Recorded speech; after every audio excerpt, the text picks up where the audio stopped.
Joe Biden gears himself up to go and see Saudi Arabia next month, but don't worry, he's totally not going over there to go buy oil.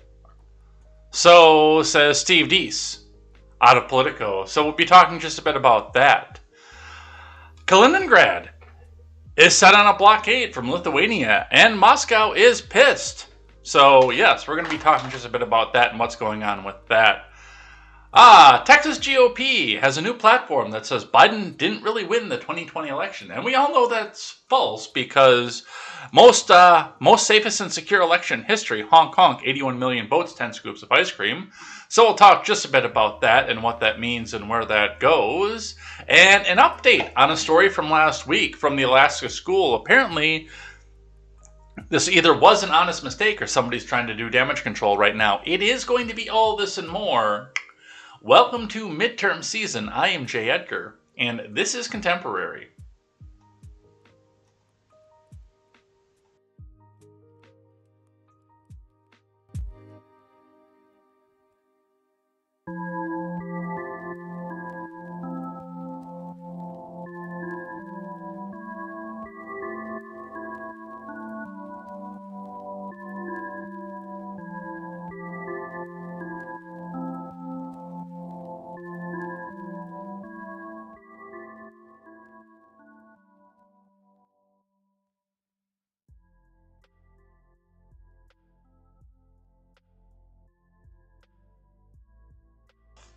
Good morning, Ed Heads. Welcome to Contemporary. My name is Jay Edgar, and we have got, actually, surprisingly enough, we've got a fairly slow news day today. I mean, I was looking through some of this stuff, and I'm like, is this it? As I'm used to seeing 40, 50 tabs every morning. But yeah, this is actually it, and I've actually embellished a little bit of stuff here, so there's going to be some stuff we skipped. Hey, we might be out of here before 9 this morning. That's a funny joke. We never get out of here before 9. But we're going to see what we have coming off of here over on Contemporary. We actually do have one of those online quizzes, but it's from the Blaze, so it's going to be super cringe, obviously. So we'll do that one. We'll see how much we know about where gas prices come from.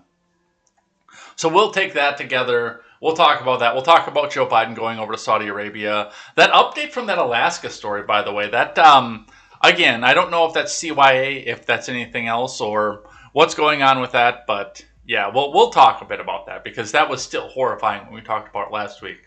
And of course, I'm going to try even harder this morning to keep myself on the F-word ban from this because there is potentially somebody from my church watching this morning, and I know they've got little kids. So we'll keep that in mind as we go here, but let's get into it. Let's get started. Let's go talk about the news this morning, and before we do, go check out great programming, such as the Daily Ignoramus, the Breakdown with Birkenhoff, the R-Rated Conservative, and the Porch Boys, John launching his new video game stream last night, and me only getting there at the very, very last second, like a horrible friend. So I'll be going back and watching that. I know he was expecting to have some more audience there because he was prepared to answer questions, but yeah, he cut it off after an hour. I thought he was going to go for at least 2, but go check them out. And Porch Boys again tonight at 8 o'clock Central. Go check them out over there. Funny memes, funny stuff, not for kids. That show is definitely not for kids, but go and check all of those programs out. It's going to be a good time. Let's get into the finance for the morning. Looking at a chart that looks very familiar to us here. The Dow sitting exactly where it was yesterday because of the Juneteenth holiday. All the banks were closed yesterday, so that's what we see coming off of that. Still at 29,888.78. It is looking like the futures are pointing up, so at the open, we will be back above 30,000 once again. How long will that last? I actually don't know. I mean, there's a possibility, because that was where the futures were up too. There's just an equal of a possibility that we'll see it jump up and then tank and stay below. It might jump up and stay at a steady stream throughout the day today, or it might play jump rope with the previous clothesline, just like this one did. So we'll see what happens with that. We'll watch that, and we'll touch base with that tomorrow morning as the markets open back up, looking in at the Bitcoin, which is making its a steady climb. We saw the low point over the weekend at 1763.80, which I said I should have thrown a $20 bill into that one, but I didn't. And now it's dropped back down, jumped back up, and coming back into the last 24 hours, yes. We see a drop and then a jump and a drop and a jump and just a sort of steady climb coming back up to the 21,000 mark again. So we'll see what happens. We'll see where that goes, and we will see what the markets determine for the Bitcoin. I don't think it's dead, like the people keep saying. I think it's going to drop again. But I don't think it's dead. I think we're going to see a sub 15K briefly. And then a bunch of people are going to come back and buy the dip, and the economists are going to wonder, why aren't the people trusting in the US dollar? So we'll continue to watch this and see where it goes. The gas in the southern Wisconsin area, using Madison as our benchmark, we see more and more stations coming down to the 460 mark, and fewer at the 464. There's nothing in between right now in the Madison area anymore. But yes, 464 at the Quick Trip in Madison, the other Quick Trip in Madison, and the Woodmans, and everything in Sun Prairie is at 460. Now down here in Redacted, where I live, it's always probably about 15 to 20 cents higher than what it is in Madison, and in Janesville, the closest biggest city to me, it's 10 to 15 cents higher. So your prices may vary around the country, but it's looking like possibly, again, as I said yesterday, a very, very, very minor reprieve. So we'll see what happens. I hope that it stays this way, at least until after the 4th. But we'll see. Hey, for 460, I might actually go back up and spend money in Dane County again. Yeah, no, that's not going to happen. That is less likely to happen than me getting married before 40. All right, let's see one from IBD for the morning here. Let's see what Ed Carson has to say. Dow futures jump, Bitcoin above 20 grand. Beware the bear market. From Ed Carson. Let's get the live chat back up here so I can see what you guys are doing.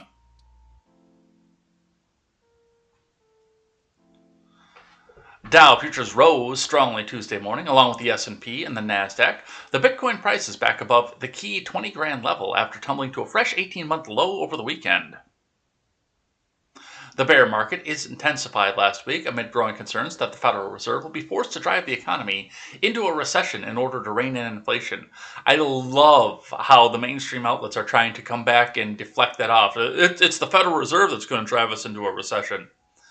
It's not the inane spending. It's not the, hey, let's go print off a bunch of money and devalue everybody's currency.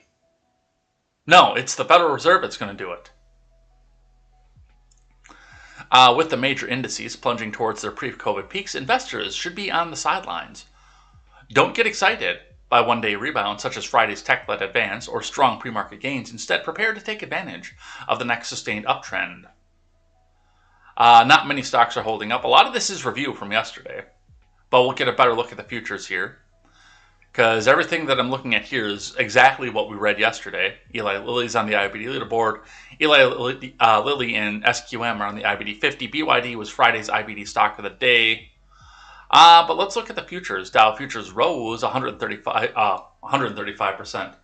Yeah, that would mean that the banking class has taken over. Dow futures rose 1.35% versus fair value.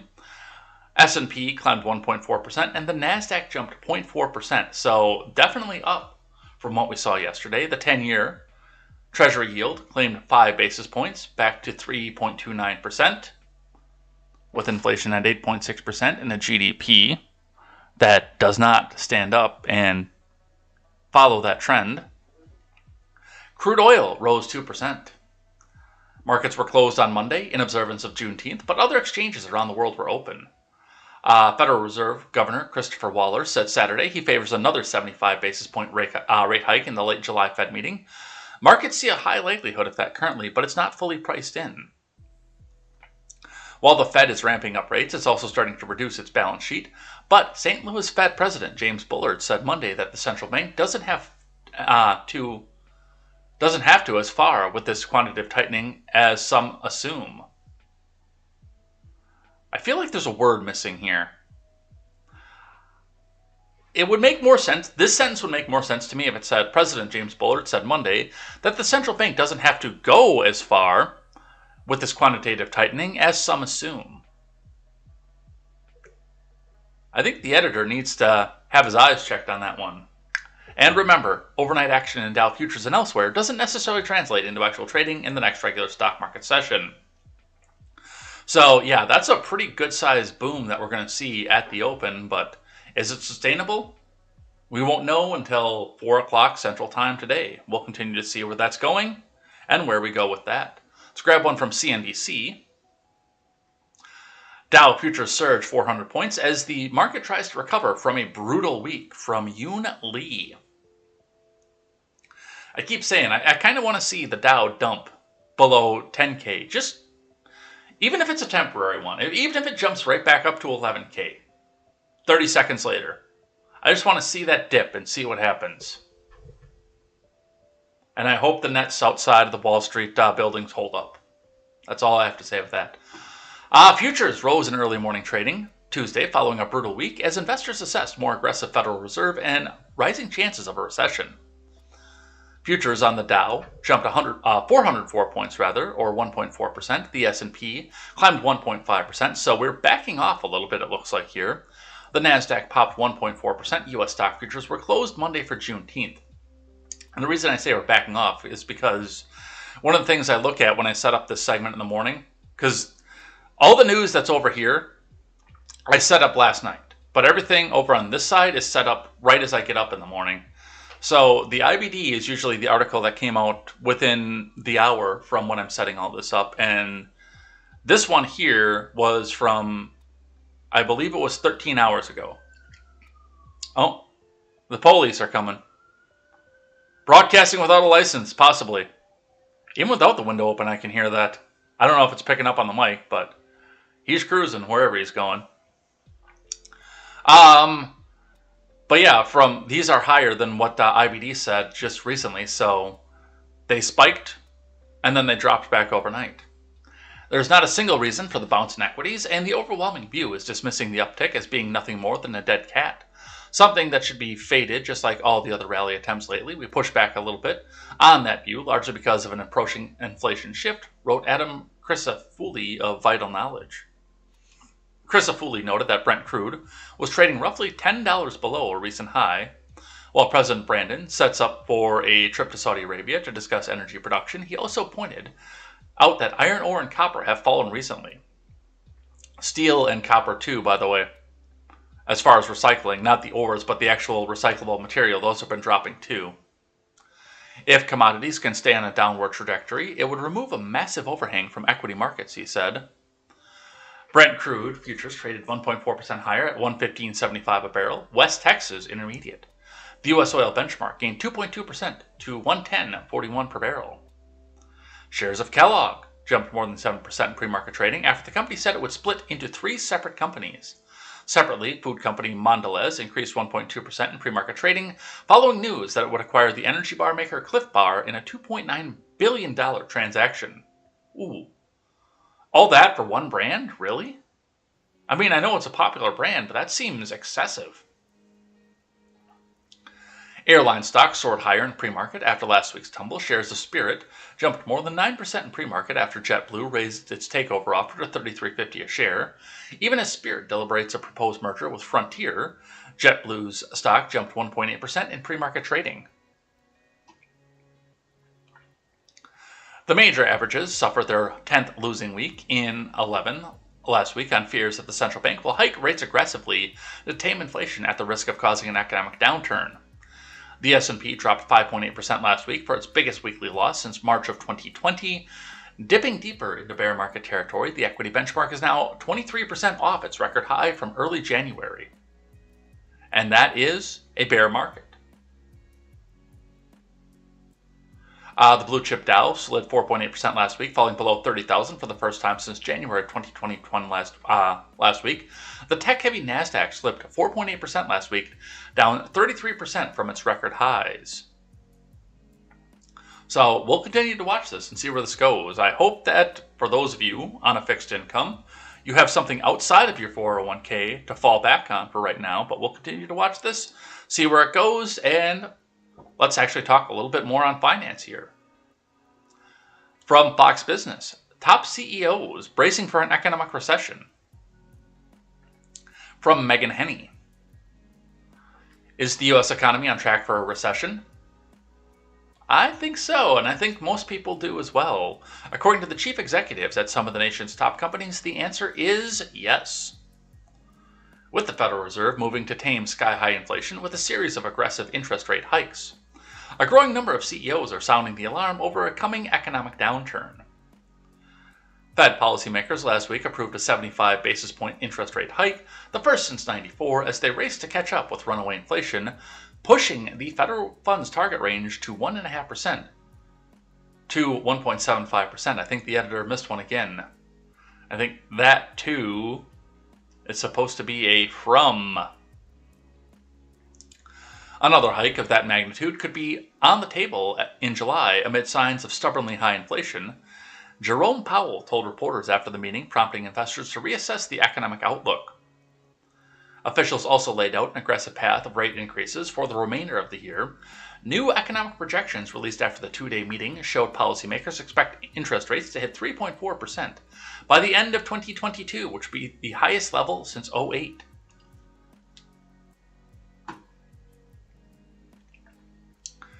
Hiking interest rates tends to create higher rates on consumer and business loans, which slows the economy, forcing employers to cut back on spending. Mortgage rates are already approaching 6%, the highest since 2008, while some credit card issuers have ratcheted their rates to 20%. Here's a closer look at the CEOs who believe a recession could be looming on the horizon. We're not going to go through a lot of them, but we'll just check the names. We have Mr. Musk himself, JP Morgan Chase CEO Jamie Dimon, Morgan Stanley CEO James Gorman, Wells Fargo CEO Charles Scharf, and I know these two are usually pretty on point, Dimon and James Gorman. Charles Scharf, I question him every once in a while, and I mean, as many people worship the man, nobody really knows where Elon Musk is. Let's be completely honest about that. Nobody really knows where Elon Musk is. But that's what we see coming off of that. Let's grab one from CNN. Let's get right down into it. Let's talk about what's going on in Saudi Arabia. So I saved this one over from yesterday as soon as I found out that he was going over there yesterday, but we've got a couple more here talking a little bit more about the trip. But starting with CNN, White House says Biden's meeting with Saudi officials next month will include the Crown Prince. You know, the Crown Prince that he's spent his entire administration denouncing. Come on, man. We need a free press up there. And how dare Crown Prince. I think he had that poor journalist Khashoggi killed, man. We need to denounce these people right now. Oh, wait. I'm supposed to talk to them? I love this Crown Prince, man. I think he's a great guy. Come on, man. We might actually sit down and listen to Miss Granholm as well, because it looks like there's a conversation there. Let's talk a little bit about this, and I'll decide whether or not we watch the video. It's probably going to be a yes, though. The White House said Sunday that President Biden's upcoming meeting with Saudi officials will include the kingdom's crown prince, Mohammed bin Salman, hours after the Energy Secretary, Jennifer Granholm, suggested there would be a one-on-one meeting. Granholm said Sunday on CNN's State of the Union that it was her understanding that Biden would meet, oh yeah, we're going to be listening to this, one-on-one with the Crown Prince next month during his planned trip to Saudi Arabia that amounts to a reversal of the president's earlier pledge to make the country a pariah for its role in Saudi journalist Jamal Khashoggi's murder in 2018. And that's this right here, this paragraph right here that we just read, that's what makes this the fun part. Because he's going to go have a one-on-one with the Crown Prince after that. And everybody knows that he said it. Does anybody have any popcorn? Asked by CNN's Bash whether Biden would meet with Mohammed to talk about oil prices, Granholm initially said that he was going for the purpose of this international conference, a reference to the summit of the Gulf Cooperation Council to be held in Jeddah, before adding that she thought that the president would meet with the de facto Saudi leader. Let's listen. Just that part right there, that made this fun.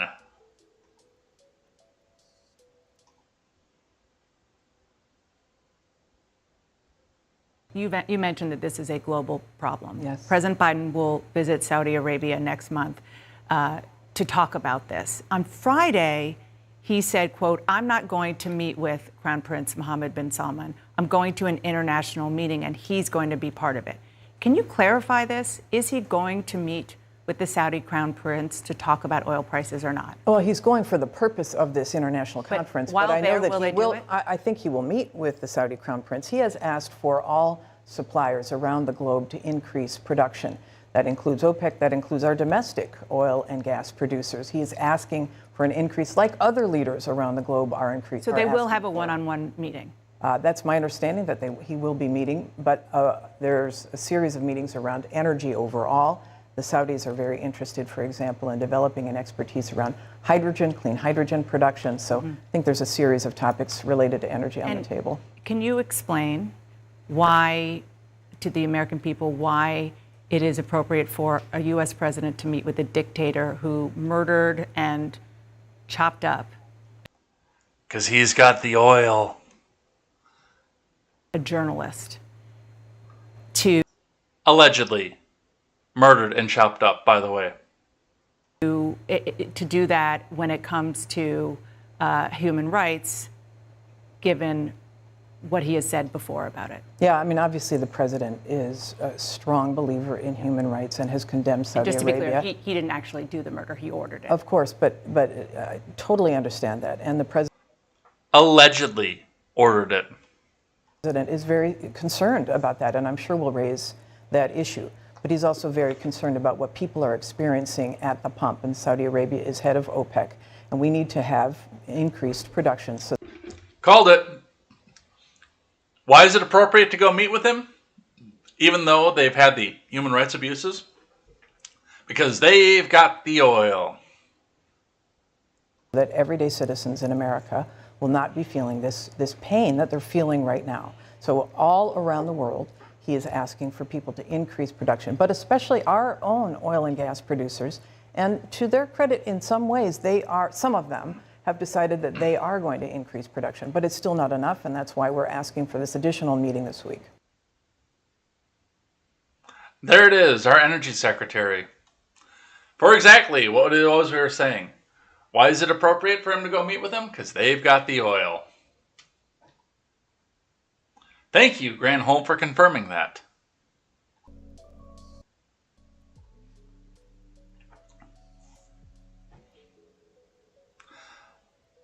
So we've got some more information on that. Looking in over at ABC News, Saudi Crown Prince visits Egypt ahead of Biden's Mideast trip. You'll remember Egypt and Israel have come together for a joint coalition. I mean, for the first time since Giza. I don't think that's the first time. I think they've worked together since then, but it's still funny to think about. Israel and Egypt have come together to pick up some of the slack of natural gas from Russia. We talked about that last week. Let's see here. This is from Sami Magdi. Saudi Arabia's Crown Prince Mohammed bin Salman arrived in Cairo on Monday on the first leg of a Middle East tour that comes ahead of U.S. President Biden's trip to the region next month. President Abdel Fattah el-Sisi of Egypt received bin Salman at the airport, a courtesy to the de facto leader, who is a steady financial backer of the Egyptian government, according to the Egyptian presidency. Both leaders are scheduled to hold talks in the country's presidential palace in Cairo on Tuesday. The Saudi Crown Prince, who is commonly referred to by his initials MBS, will then depart for Jordan to talk with its monarch, King Abdullah II, also a close ally of Saudi Arabia. Bin Salman is then scheduled to travel to Turkey to meet with Erdogan, who visited Saudi Arabia in April for the first time in 5 years. As the two countries repair ties, Saudi-Turkey relations frayed following the 2018 killing of Jamal Khashoggi, in the kingdom's Istanbul consulate. Not to be confused with Constantinople. Now it's Istanbul, not Constantinople. Yeah, it's Istanbul, not Constantinople. Why'd they change it? I don't know. I can't say. Maybe they liked it better that way. The Crown Prince's talks in Cairo and Amman aim at coordinating their positions on key issues, Saudi officials told the Associated Press last week, ahead of a joint summit with President Biden in Jeddah next month. The summit will include Iraq's prime minister and other Gulf leaders. The official spoke on condition of anonymity to discuss details of the tour. Biden is scheduled to visit Saudi Arabia at the tail end of his July 13th to 16th Middle East trip that includes stops in Israel and the occupied West Bank. He will hold talks with the Crown Prince as part of the effort to reset U.S.-Saudi ties after spending his entire administration denouncing him.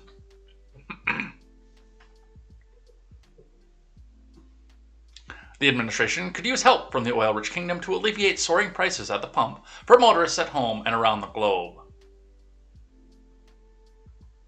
So, that's what we see coming around here.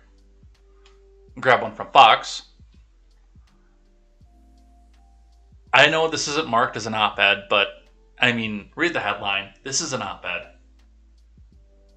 I tend to agree with the opinion in the op-ed, but this is definitely an op-ed. Biden would rather beg Saudis to pump more oil than take on progressives. GOP congressman. This sounds like something that you'd hear off Tucker. Biden would rather beg Saudis to pump more oil than take on progressives. Now, why is that? From Fox News staff. Representative Michael Waltz of Florida joined Martha McCallum on Monday to denounce the president's approach to lowering energy costs of the Middle East over domestic means on the story. Now, they give us audio for this, but because this is archived, because, turn off your ad blocker to watch Fox News. No, thank you. If you're going to make that ridiculous request, then I'll just archive your page. Fixed it. But we can still read the transcript. Michael Waltz, yeah, Martha. Isn't it incredible that once again the president has boxed himself in with his asinine energy policy that he is having to go over to the Middle East after insulting the Saudis throughout his campaign and go over as a supplicant, basically. I mean, it's transparent to everyone that he's over there to Mother May I beg and plead for the Saudis to pump more when all he would have to do is take on the progressives here back at home and pump more, which, oh, by the way, is cleaner American oil and gas. It's also true because we have many, many more regulations on the emissions for the vehicles and the equipment that's taking that oil out of the ground. But again, when we look at the environmental movement, it's a very, very NIMBYist thing. Hey, we want the oil for a little bit of our fuel, even though we're dirtying up the carbon in the atmosphere and our plastics. And we want the coal to make the steel for the windmills. But we don't want it done in our backyard. And if he would just do that, if he would just take them on politically, he would not only be lowering prices for Americans and helping himself politically, but he would also be starving oil-rich dictatorships from around the world, from Iran to Venezuela to Putin himself, of their cash. And by the way, just very quickly, Martha, Putin right now is back at pre-war export levels for every European country that has turned away, or the United States that turned away. China has stepped in twofold, and China's now seen a 50% increase in imports of Russian gas. So this is just broken across the board, and there's one fix, that's unleash American energy, and he refuses to do it. Well, but those bulldozers are dirty! So, yeah, that's what we see coming off of that. Let's grab one from Politico. Deese says Biden's Saudi trip is not out of desperation. Don't worry, guys. He's not going to beg. He's got this all under control. Just like his bowels. From David Cohen. National Economic Council Director Brian Deese said it makes sense for President Biden to travel to Saudi Arabia despite the nation's much criticized human rights records. Because, as we mentioned, they've got the oil. Speaking on Fox News Sunday, Biden's economic czar said that next month's trip is all about advancing American interests. Please give us oil!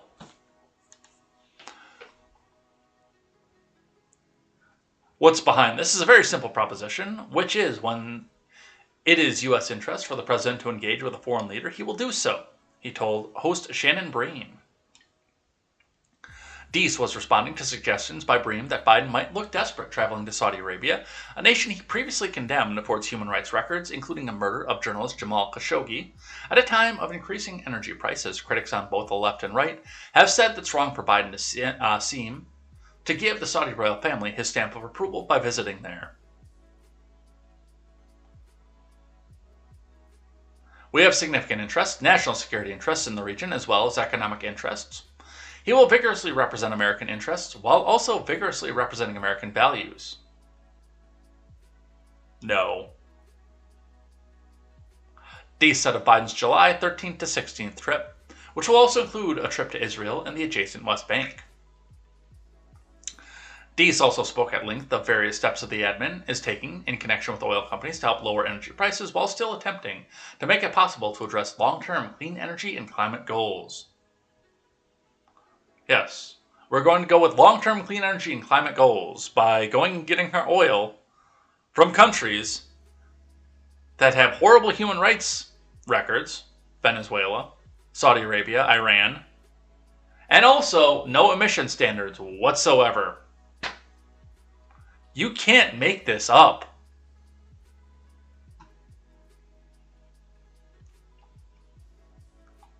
The reality is, Deese said, we are a net exporter of oil, but more important than that for the immediate term is what we do to increase supply. As you said, supply comes down precipitously during COVID. We want to see that come back online. In the near term, the companies have very powerful market incentive. Prices are high and their profit margins are high. And there they go with a profit margin again. And what we are encouraging is that they take those and put those profits to work to increase production. If they could increase production around current administrative levels, they would. And I've been harping on this since we started. The gas companies make X amount based on market standards and federal regulation per gallon. So the big driver is going to be the cost of oil that goes with that. And a reminder that if you have to sit and think about, can I drive 2 hours from Redacted to Wisconsin Dells? Can I afford that with groceries for the week? Can I afford any of this for the week? That's not how the gas companies make money. The gas companies make money when you look at the pump and say, man, 91 cents? Hey boss, I'm taking a trip down to Zion. Yes, that's in Utah. Why? I can afford it. Okay, see you in a week. That's where they make their money.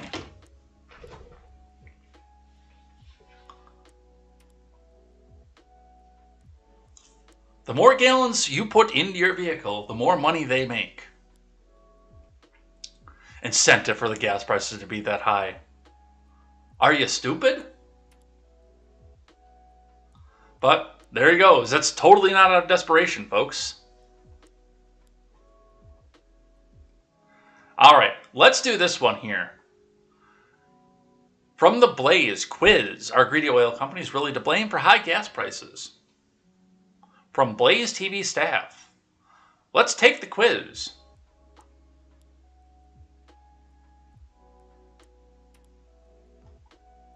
All right.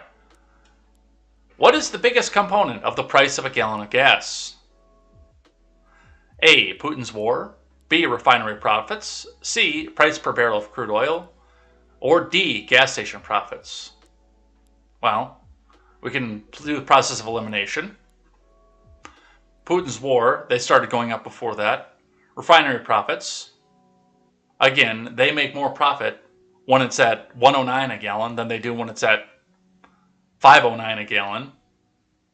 And gas station profits, we've actually talked about this here, where the gas stations, they have convenience stores with them because they don't make diddly crap on a gallon of gasoline. So that is obviously C. What is the average amount of collected in gas tax in the U.S.? Includes federal and average state gasoline tax.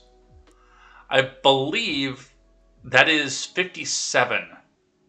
Because I know, and part of this is just something I saw before I came. My former co-host Elaine had tweeted out that their gas tax in Indiana is going up, and pointed out the fact that they'd be paying 80 cents a gallon in gas in Indiana. So I would guess, unless they're far, far below the average,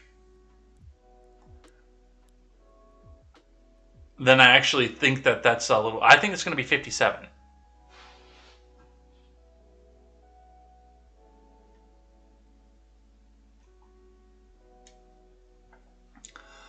California has the highest gas tax in the country. How high is it?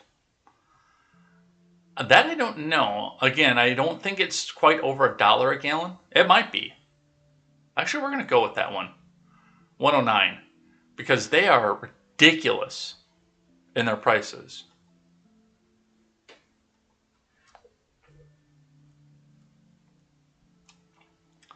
On average, what percentage of the cost of a gallon of gas is due to oil refinement?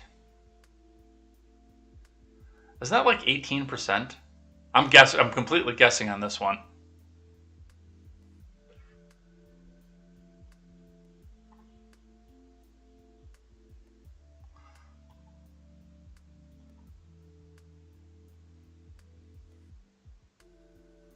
As of March of 2022, what percentage of pre-pandemic level crude oil output is the U.S. producing?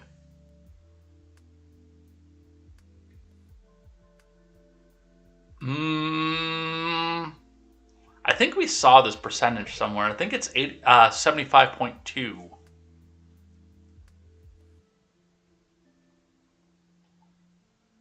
Let's find out.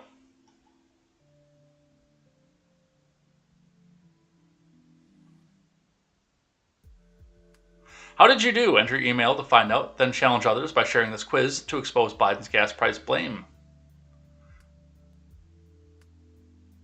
By providing your email, you consent to receive newsletters from Blaze Media. Yeah, we're not doing that.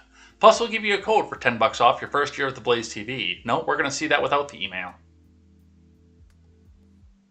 3. 3 out of 5. I got that one. I got that one.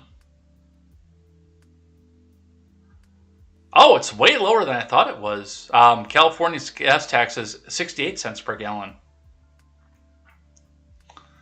18% on refinement. And we are producing 90.9% of pre-pandemic levels on oil. I actually thought it was lower than that yet. So there it is.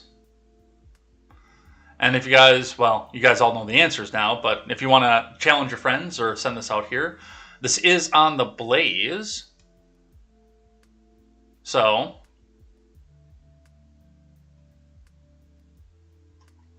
let me actually, whoops, dang it.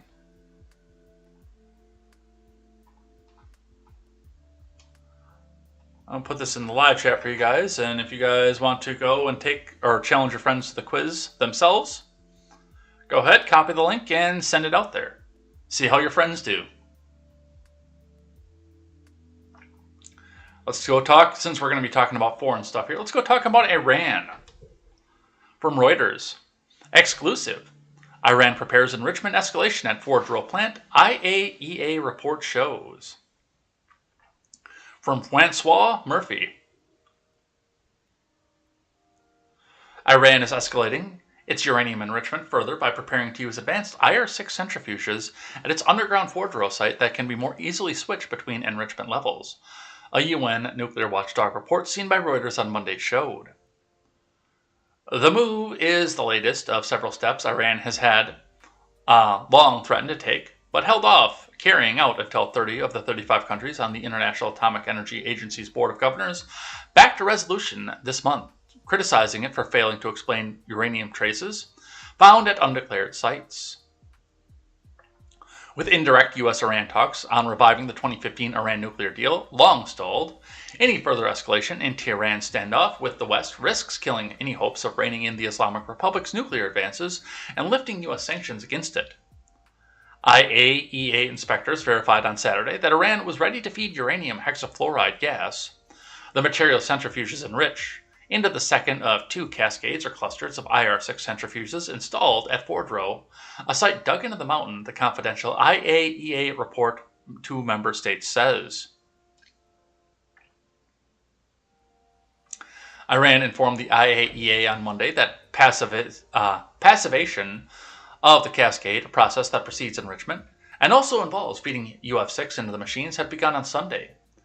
Importantly, the 166 machine cascade is the only one to have so-called modified subheaders which make it easier to switch to enriching to other purity levels. Western diplomats have long since pointed to that equipment as a source of concern, since it could enable Iran to quickly enrich to higher levels. Iran has also not told the agency clearly what purity the cascade will enrich to after passivation. Iran had previously informed the IAEA that two of the IR-6 cascades could be used to enrich 5% or 20% purity.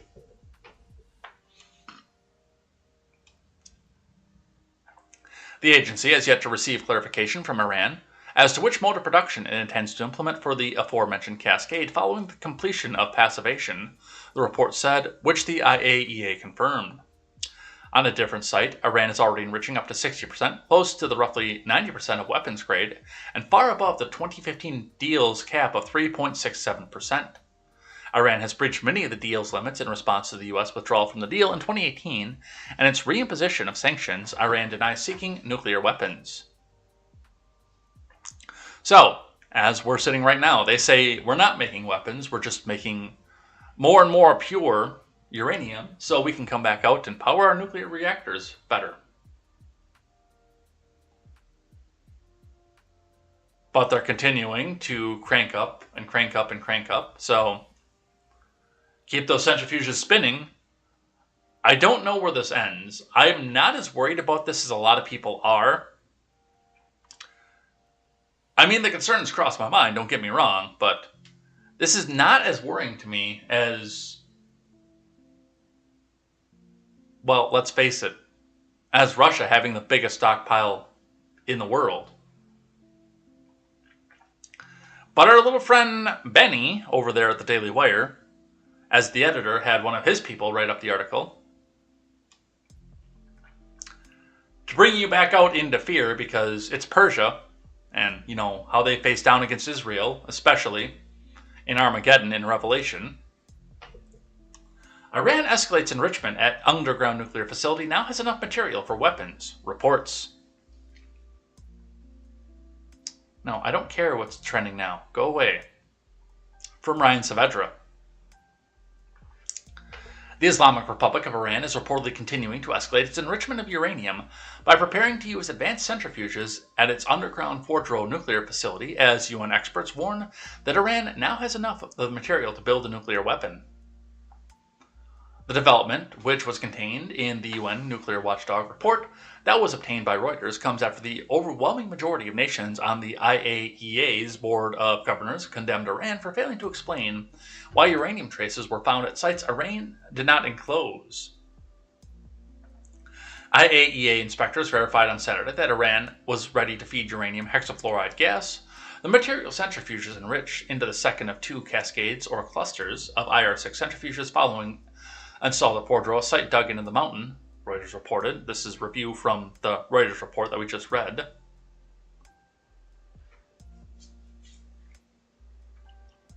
The IAEA reported that Iran's stockpile of 60% highly enriched uranium had reached 43.3 kilograms, equivalent to 95.5 pounds, the Wall Street Journal reported. A person close to the IAEA said Iran's stockpile of 60% is now above the so-called significant quantity that defines how much nuclear material could be needed for a nuclear weapon. Experts say Iran can quickly convert the 60% enriched into 90% enriched that is needed to build a nuclear weapon. Okay. So, with this, now, this is concerning, don't get me wrong, the fact that they're coming back out here, and they promised that they wouldn't build a weapon. And now it looks like they are in the neighborhood of building a weapon. But not as concerning as some may think. Now, some things to keep in mind with this.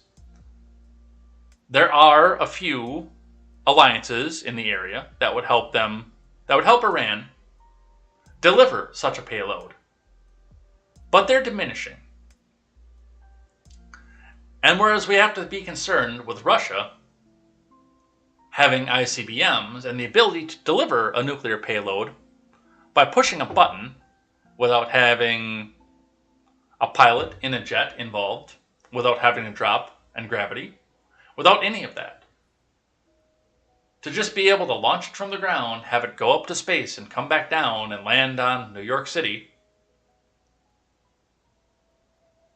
because I don't think they're stupid enough to drop it directly on DC, or attempt to. They would take Wall Street before they would take the Capitol.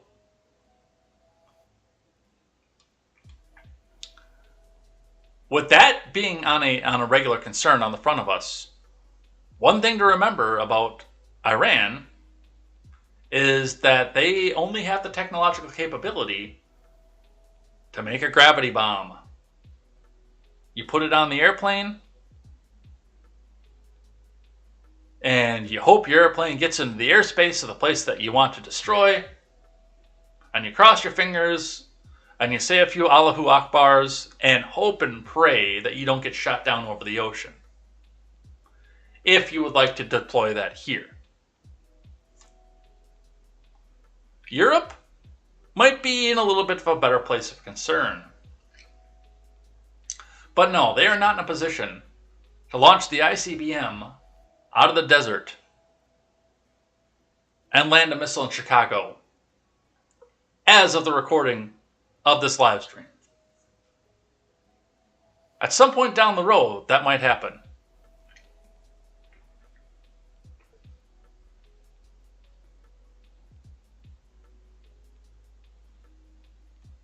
So it's definitely something to watch. Maybe they'll get the shoulder-mounted mini nuke cannon from Fallout 4. You know what's terrifying about that, by the way? Just as we're talking about like nuclear weapons and stuff like that. Number one, the nuclear weapon in Fallout 4, with the destruction that it has, is the size of a football.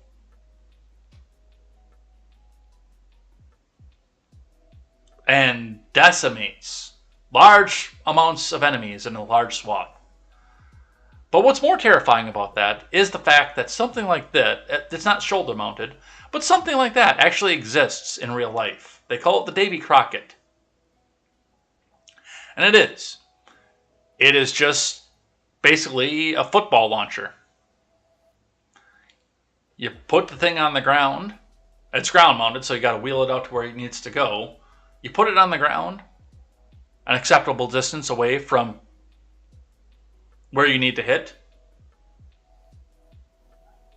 You load the nuke in and you catapult it. And you hope it goes far enough that it doesn't blow you to smithereens along with your enemy.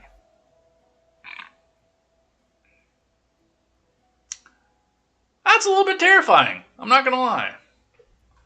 Speaking of Russia, let's go talk about Russia from the Moscow Times. By the way, oddly enough, no Western outlets are reporting on this. This is an independent site, so this is not green check verified. Panic buying in Kaliningrad as Lithuania bans rail cargo from Russia. From James Beardsworth. Let's actually bring Kaliningrad up here because if you'll remember, that is that weird part of Russia that has no actual land connection to Russia. That nobody understands.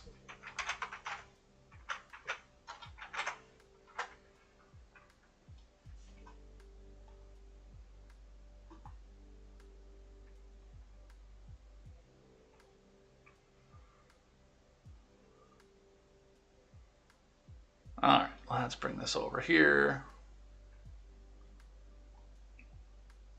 So that is Kaliningrad.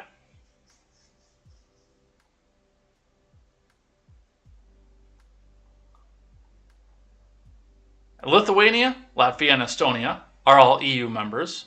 Poland is an EU member. Belarus is a Russian ally, not an EU member. So you've got this little weird city and country in this region, which is legally Russia. Surrounded by the EU. Literally surrounded by the EU. And now Lithuania has come out and said, yeah, we're not going to let you have any rail transport through here anymore. We're blockading. You can't do this. I have yet to understand why you have territory that has no land connection anywhere. That makes zero sense to me. But apparently it made sense to somebody in Moscow.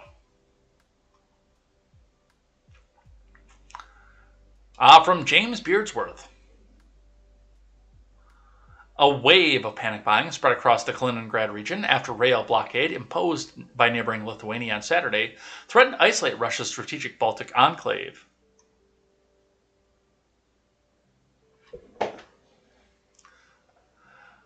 One unverified video shared Sunday shows anxious shoppers loading up on cement at a hardware store in the outskirts of the regional capital. On the first day of ban, everyone ran to buy everything en masse, Pavel Tartarintsev, a Kaliningrad resident, told the Moscow Times. But now everyone has calmed down and we're waiting to see how the situation ends. Sandwiched between NATO members Poland and Lithuania, Kaliningrad is home to Russia's Baltic Sea Fleet, as well as an arsenal of nuclear-ready Iskander missiles.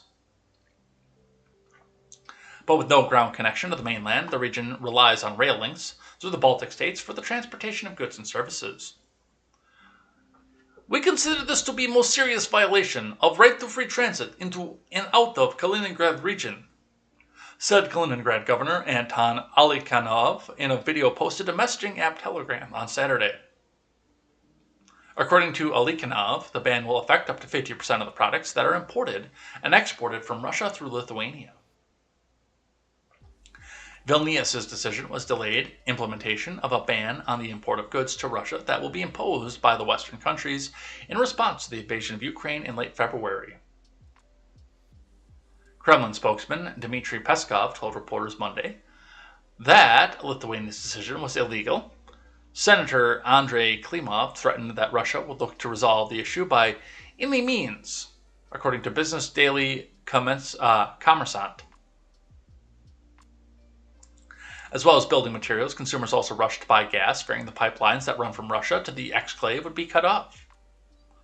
Addressing the Kaliningrad residents on Saturday, Alikhanov said energy supplies would last until at least August 10th and urged people not to panic buy. I ask you to remain calm. My team and I are engaged in solving problems that arise in the region. We will definitely cope with everything, Alikhanov said. The bulk of Russian exports to Kaliningrad Is it an export if it goes to Kaliningrad? Really?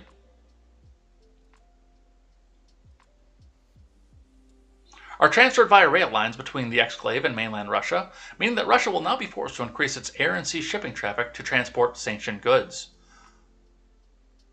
Watch for the Baltic states to come back out and shut off the airspace. While Moscow has been preparing for such a rail blockage, the restrictions are still likely to cause disruptions and temporary shortages, according to the sanctions expert Dionis Sensua at Lithuania's Eastern Europe Studies Center. Supplying goods by sea could lead to delays and shortages, respectively, at least in short term until new logistics chains are fully operational, Sanusa said. And yet, nobody in the mainstream, the Western media, is touching this at all. The Washington Post has a little bit on it, but you're not seeing this on the front page of CNN, Fox, MSDNC, NBC, ABC. So let's see what the Washington Post has to say. This is, of course, where democracy goes to die in darkness. How Kaliningrad, Russian territory surrounded by NATO, is tangled in the Ukraine war. Easy. NATO members in the Baltics feel that they have to do something, to virtue signal mostly, and they decided to go back and take it out on Kaliningrad. From Rachel Panett and Amy Cheng. The Russian enclave of Kaliningrad, hundreds of miles west of the rest of the country, is at the latest flashpoint between Moscow and the rest of Europe, as the fallout from Russian President Vladimir Putin's war reverberates beyond Ukraine. Sandwiched between Lithuania and Poland, both of which are European Union and NATO members, Kaliningrad sits on the southern coast of the Baltic Sea. It receives much of its supplies via routes through Lithuania and Belarus. Lithuania said in mid-June that it will bar the transit of Kaliningrad-bound goods sanctioned by the EU, including coal, metals, and construction materials, through its territory. The Kremlin called the move unprecedented and illegal and summoned the EU's top diplomat in Moscow to complain. Nikolai Patrushev, secretary of the Russian Security Council, said the response would have serious impact on the Lithuanian people. And they're telling you, what is Kaliningrad's history? Why is it important to Russia? Which looks like you guys touched on why it's what its history is. That it's a Soviet thing. Why it's important to Russia? Well, it's where their Baltic fleet is. We talked about that in the Moscow Times.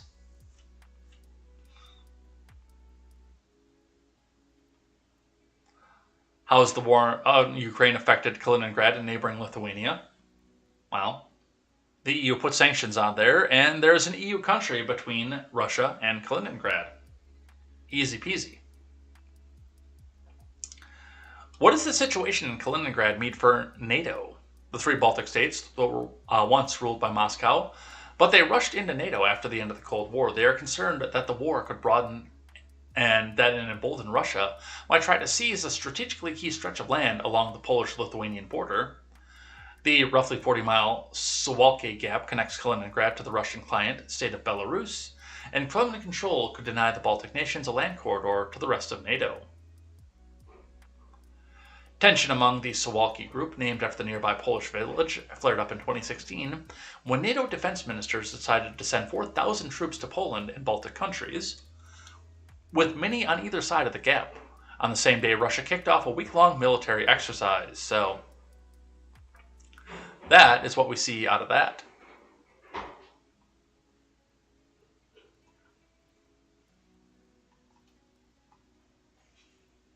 From the BBC, Kaliningrad, Russia warns Lithuania of consequences over rail transit blockade.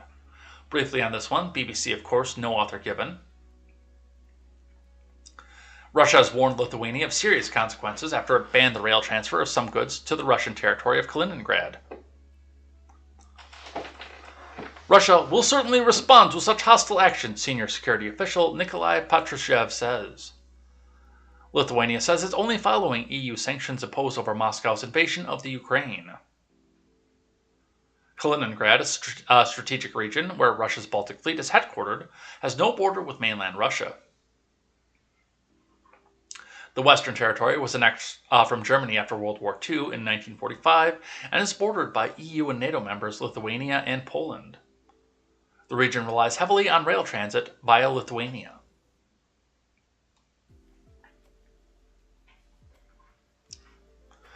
During visit on Tuesday to Kaliningrad, Mr. Patrushev says the blockade by Lithuania was instigated by the West in violation of international law. The Secretary of Russia's Security Council warned that appropriate measures would be taken in the near future. Their consequences will have serious negative impacts on the population of Lithuania, he added, without giving any further details. Earlier on Tuesday, the EU ambassador was summoned to the Russian Foreign Ministry over the blockade. So,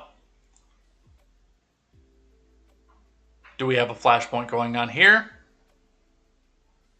I don't think so. And I kind of wish that at least one of these outlets would have shown where the rail lines are coming out of Russian territory into Kaliningrad. But I don't seem to see any coming out of here, because I don't know if they're coming back down through Lithuania. Yeah, I suppose it would just be Lithuania. I was thinking Latvia would be there too, but like we see the roads, no problem. Man, I hate roads. Why do we even have roads? I hate roads.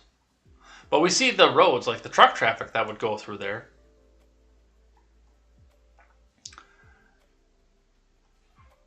And it looks like no matter where they come from, they would have to stage themselves through Belarus. So, I don't know. Lots of stuff looking with here, and, well, more tensions coming around the world. Let's grab one a little bit more local to us involving the foreign nation. New video surfaces on Russian TV showing 2 Alabama veterans captured in Ukraine. We will watch that in just a second. A new video has resurfaced on Russian state television showing 2 U.S. military veterans from Alabama who went missing last week while fighting in Ukraine. The footage confirms the men were taken captive by Russians and raised the fears about their fate.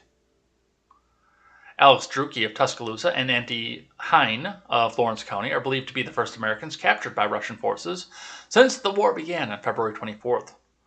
Drucke left the U.S. in mid-April, entering Poland legally and making contact with the Ukrainian forces from there to volunteer.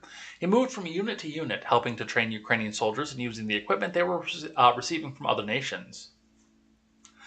Drucke is shown on camera telling his mother that he is alive. Russian RT, which broadcasts in English, says the Americans are being held by Russian-backed separatist forces in the Donbas region of eastern Ukraine. The Drucke family spokesperson tells us the U.S. State Department is working to authenticate them. Alex's mother, Lois Bunny Drucke, says she's confident that this is indeed her son because of his body language, posture, and unique deep voice. However, she cautions anyone viewing them to remember that prisoners of war are routinely made to say things that serve the propaganda of the captors. At this point, we really aren't sure who's actually holding the men and where they are, Lois Drucke said, but I'm greatly relieved to know Alex is alive and to see that he's in relatively good shape. I listened to the snip of him saying, "I love you, Mom," while I tried to fall asleep. Alex told me before he left that he was too old to fight, but he had the know-how to help train, so that's what he volunteered to do. The families are in regular contact with their congressional representatives in Congress, including Terry Sewell of Alabama, Robert Alderholt, also of Alabama, and the office of Senator Richard Shelby of Alabama. The family said it gets daily briefings from either Shelby's office or directly from the State Department, and it's encouraged that they seem to be doing all they can to secure the men's safety and their quick release. Lois Drucke said she spoke last with her son by telephone on June 5th. She received a text from Drucke on June 8th, when he informed her that he'd be going dark for almost all of tomorrow, possibly the next day too. She received a phone call from another member of the unit in the early hours of June 13th to inform her the unit had come under fire and scattered, and that Drucke and Hine were as of yet unaccounted for.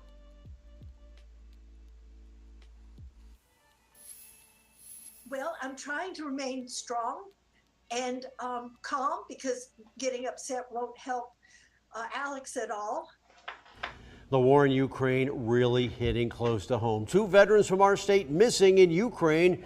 It's feared that they have been captured by the Russians. Andy Wen from Trinity, Morgan County, and Alex Druki from Tuscaloosa have not been seen in about a week. Both are in Ukraine. They're helping in the war effort. At this time, their families are in contact with officials in Washington, D.C. Again, Andy Wen's girlfriend fought back tears as she told CNN how proud she is of her fiance. He's just so strong, and he has such a big heart. He didn't go there for selfish reasons or anything. He really had this gnawing at his heart and this big burden on him to go and serve the people however he can. Well, if those men have been captured, Alex and Andy would be the first Americans to be held by the Russians since the war began, in February. So, opinions on this. Number one, there is a chance this is seen and used as an act of aggression from the West. And do remember that that was one of the things that was brought up and threatened to members of the United States, that there would be consequences if there was aggression. So that's number one. Currently underway to bring 2 Alabama men. Silence. So that's number one to pay attention to. Number two, of course, now the questions are going to be, what do they know? What can they give? I mean, they're prisoners of war. They're going to be interrogated. Does this escalate tensions between the West and Russia? Probably. But that's not on the front of anybody's mind right now because it's election season. So we'll continue to watch this situation and see what happens there. Let's grab one out of Ukraine. From Radio Free Europe, non-green check verified source. Take this with the appropriate grain of salt.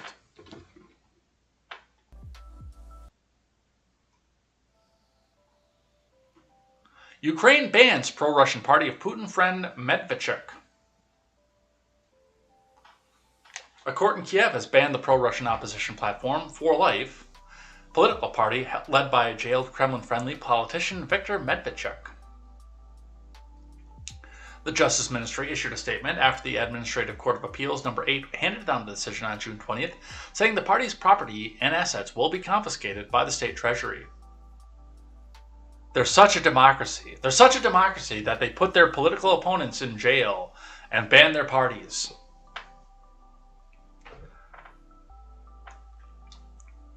Medvedchuk was captured by Ukrainian law enforcement in April after he violated house arrest restrictions and tried to flee to Russia. The leader of the For Life, which advocated with close ties with Russia, was arrested last year on charges of treason and terrorism financing. The 67-year-old Medvedchuk denies the charges and calls them politically motivated. Oh, they are. Medvedchuk, who vacationed with Putin and even made him the godfather of his child, is one of Ukraine's wealthiest individuals, with a fortune estimated around $620 million by Forbes, including energy assets in Russia. Ukraine placed sanctions on Medvedchuk in February 2021, freezing his assets, and took off the air 3 television stations it said belonged to him for promoting Russian propaganda. This is the bastion of democracy that our friends on the left worship and praise.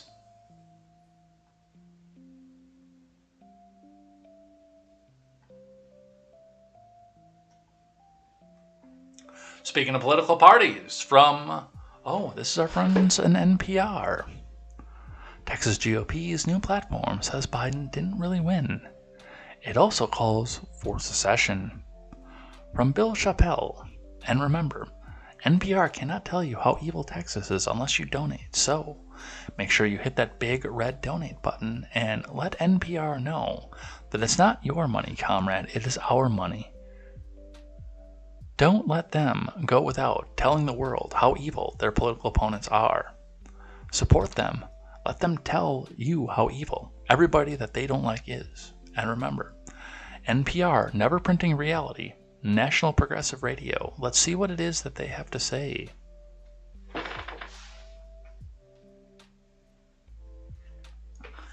President Biden is the acting president because he didn't win legally. That is not true, Susan. Nothing bad happened.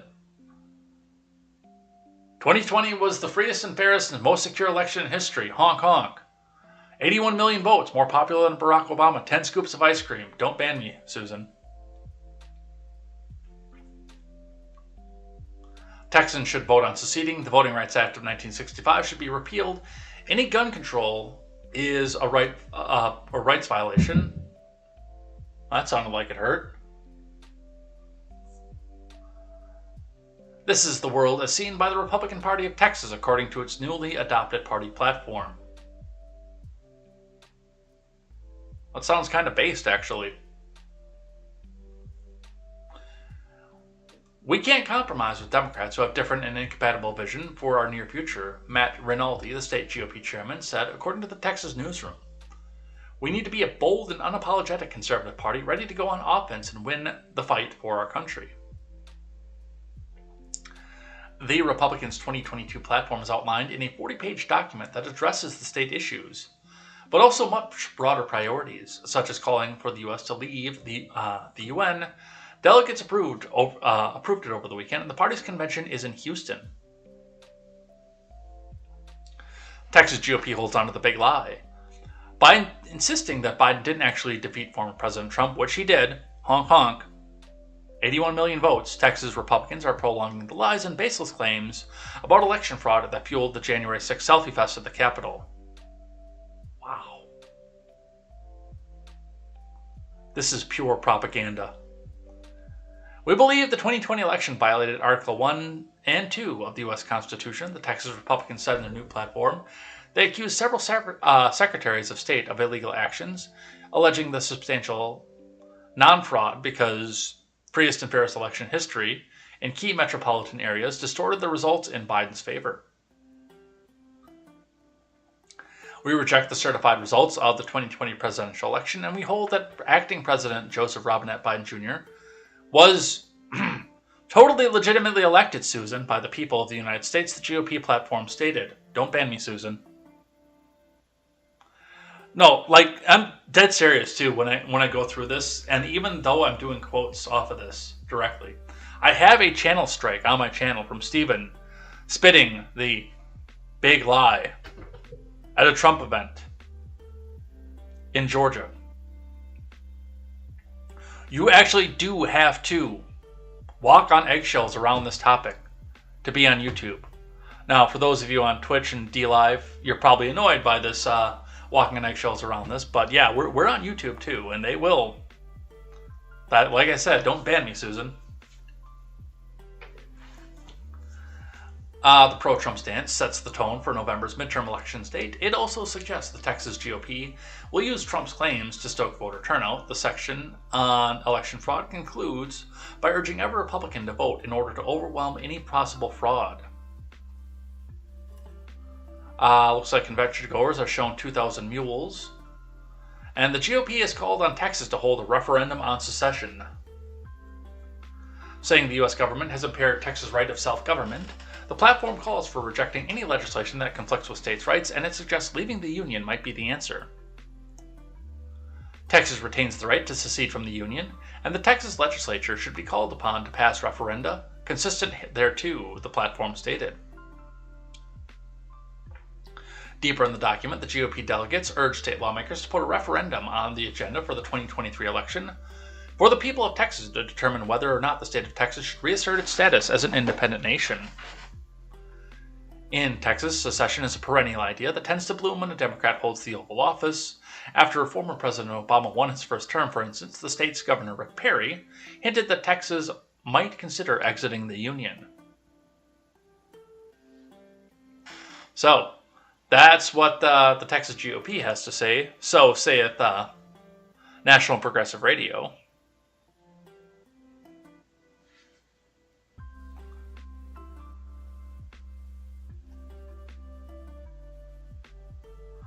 Let's skip this one. This is a review of what we just read for NPR. Let's grab this one here. Talking about Uvalde, speaking of Texas. Shimon Bex says reporters were asked to leave Uvalde City Hall because people are intimidated by us. Texas legislators are meeting here with law enforcement behind closed doors. The fire marshal also told a local chaplain and father of a victim to exit from the building. Cover up! Oh, hey look, and the trending just changed, and there we go. Hashtag Uvalde cover up. Right as we're reading this. Sometimes things just work. Let's listen.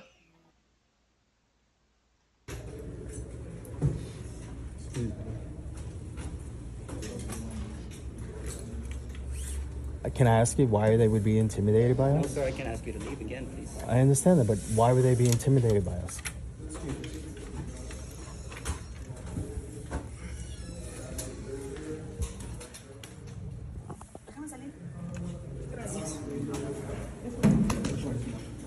Excuse me, sir. Bathroom and stuff like that. Thank you. Has someone complained to you, sir, about being intimidated? Actually, yes. Like We who? actually had a lady that had a panic attack last week. Because reporters were in the building? Yeah, she just freaked out. Okay.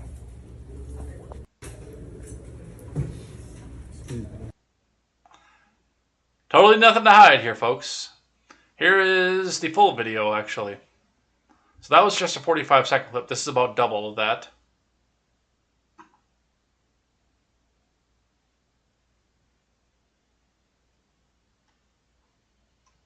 So why aren't you allowing reporters to stay in the People are building, sir? intimidated.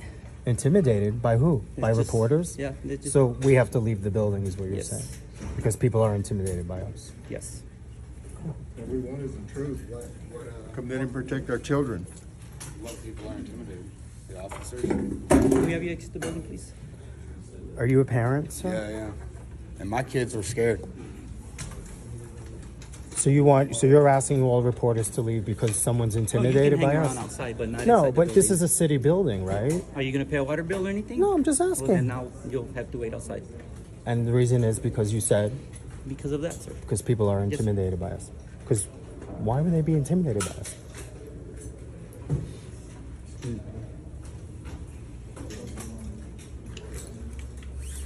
Can I ask you why they would be intimidated by No, us? sir, I can ask you to leave again, please. I understand that, but why would they be intimidated by us?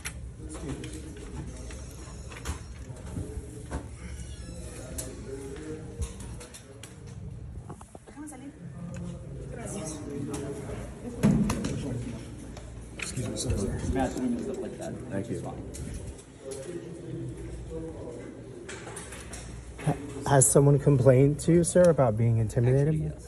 Like We who? actually had a lady that had a panic attack last week. Because reporters were in the building? Yeah, she just freaked out.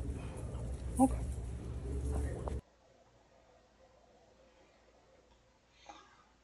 And as Tide Roller points out, America, if you think for 1 second you're living in a free democracy, think again.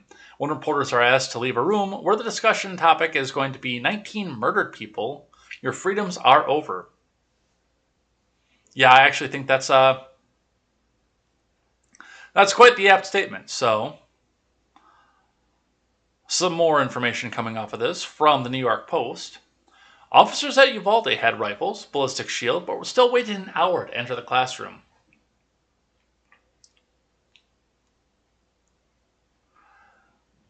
From Ellie Griffin.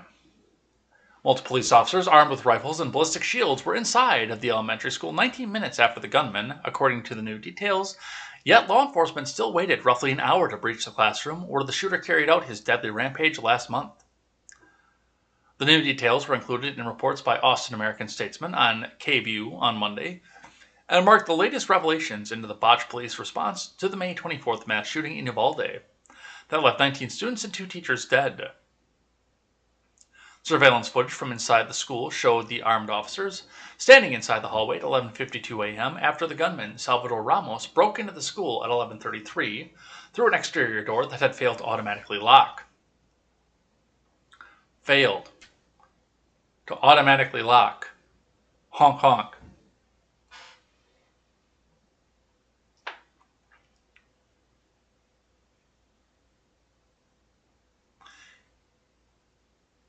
I would love to see the surveillance video because I know there's video because we've got the still of it, to see how many doors he tried before he just happened to find the one where the lock failed. Love to know that.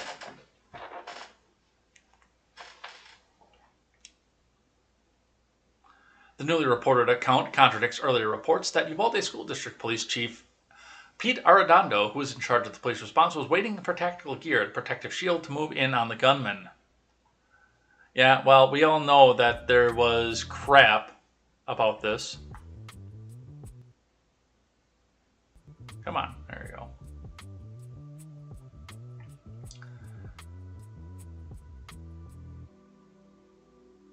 There were 19 officers in there. Colonel Steve McGraw, director of the Texas Department of Public Safety, said at a media briefing days after the mass shooting, in fact, there were plenty of officers to do whatever needed to be done, with one exception. The incident commander inside believed they needed more equipment and more officers to do a tactical breach at that point. School security footage, as well as police body cam video, shows the officers had enough firepower and protection to take out the gunman much sooner than they did, according to the Statesman. The first officer with a ballistic shield who went to the school questions why they weren't attempting to enter the classroom. If there's kids in there, we need to go in there, the officer says in body cam footage. Can we see this body cam footage?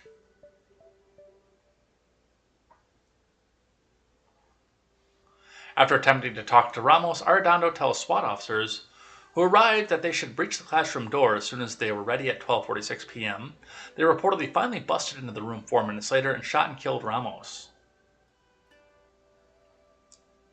Based on footage from the incident and Arredondo's own testimony, it's believed that some of the delay was based on his attempts to find keys to unlock the classroom door, though it was unclear if it was locked. Police did not even check or try to open it, despite having access to a Halligan tool, which could have broken the lock, according to the San Antonio Express-News. Arredondo tried dozens of keys, but told officers to wait for a tactical team when none worked, the report says. So, guess what?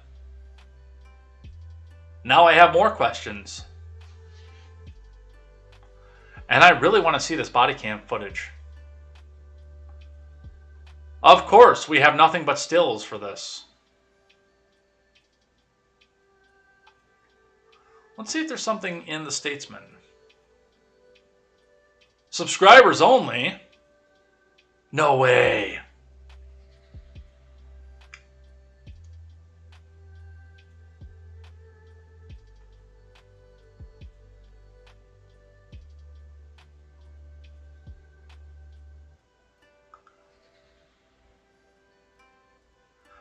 Okay. So we're going to sit down here with ad blocker bullcrap on. Try to get some video. I'll do some digging off of that and see if we can't find something.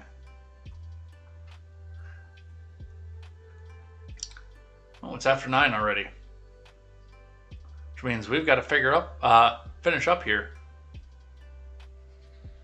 Power to the people. Supreme Court likely to hear case barring Democrat judges from overturning GOP legislators. From Hank Berrien.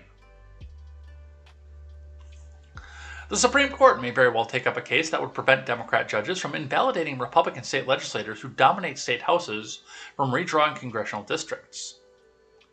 It takes 4 justices of the Supreme Court to agree for a case to be heard by the entire court. Clarence Thomas, Samuel Alito, Neil Gorsuch, and Brett Kavanaugh have said they're willing to hear the case.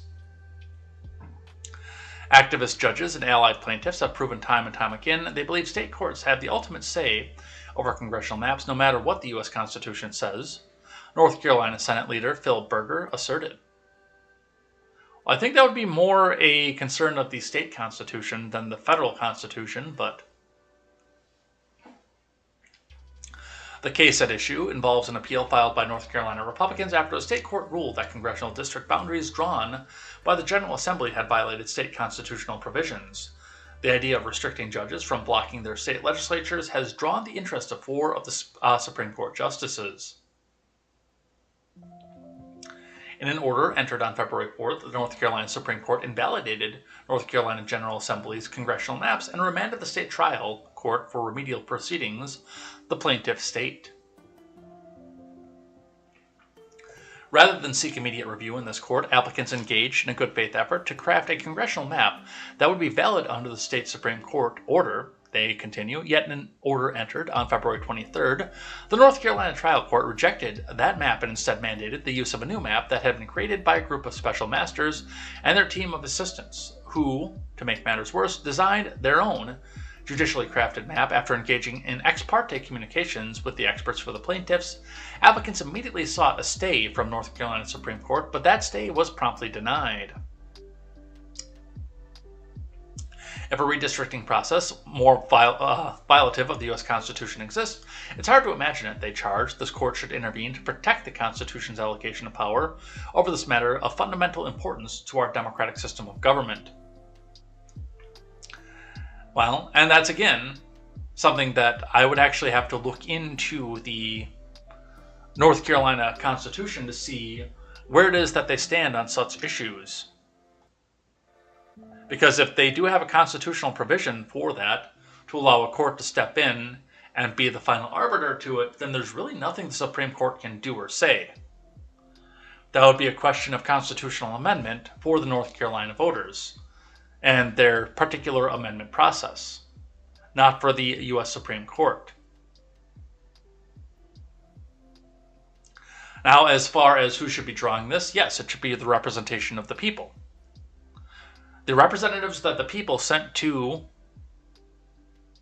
I know this one, North Carolina, Raleigh? I used to know all these off the top of my head. North? Yes, Raleigh. So the people that, or I'm sorry, the folks, the representatives that the people of North Carolina sent to Raleigh, I think in a perfect world, those should be the people who decide what the maps look like. Because they're the representatives of the people. But again, if North Carolina's Constitution doesn't have that provision, well, they're kind of SOL at that point. So I'd like to see what it is that the Supreme Court has to say. I'd actually kind of like to sit down and read the North Carolina Constitution to see what they have to say about that. So I guess we'll continue to watch this and see what happens. This has been the messiest census on record, or in my memory. And there have only been 90, 2010, and 20. This will be my fourth census I've sat through. Although I was 6 the first time. So I don't know if that one counts for my memory.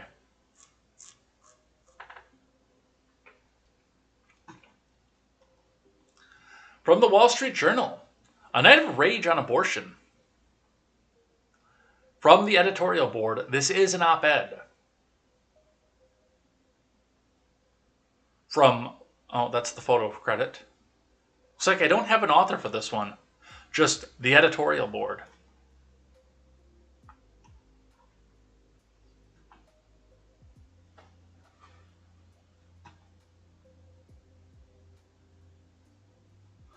As the 9 justices prepare to issue their final opinions of the current term, barricades are going up around the Supreme Court building. It's a sad but necessary security measure because violence can't be ruled out in response to the rulings. The threat is explicit on abortion, as the arrest of an armed man outside of Brett Kavanaugh's home attests. Demonstrators continue to protest outside the homes of some justices, and now comes a vow from the shadowy group that calls itself Jane's Revenge to commit what sounds like what Democrats would call an insurrection if it were aimed at another part of government. A friend last week sent a photo of a flyer popping up around Washington. D.C. called action Night of Rage. Declares the night of Supreme Court overturns Roe v. Wade. Hit the streets. You said you'd riot. It continues. To our oppressors, if abortions aren't safe, you are not either. Jane's Revenge. That's an incitement to more than peaceful protests against the court. The threat of violence has to be taken seriously because Jane's Revenge has already taken credit for acts of destruction against pregnancy crisis centers around the country. Our Nicole Alt nearby reports on this ominous trend against pro-life groups that counsel pregnant women considering abortion.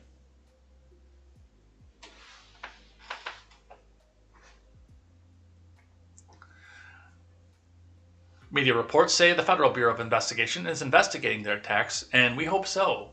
A.G. Garland, who will drop the charges at a moment's notice.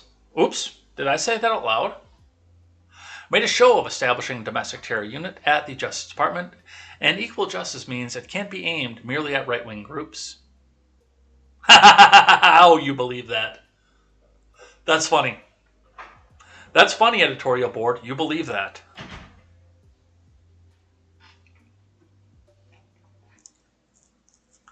The Jane's revenge threats have received little attention in the rest of the press. We hope the Washington, D.C. and Capitol Police are much better prepared than they were for the riots in 2020 and 2021. The justices and court, as a democratic institution, have to be protected. What do you want to bet? This is the tinfoil part of this. What do you want to bet that the fences around the Supreme Court mysteriously fall in the middle of this? Actually, no, I can't see that happening because you can't let somebody get into the Supreme Court. Like, you legitimately can't at this point. Not while the circus show trial of January 6th is going on. That would be the worst optics in history.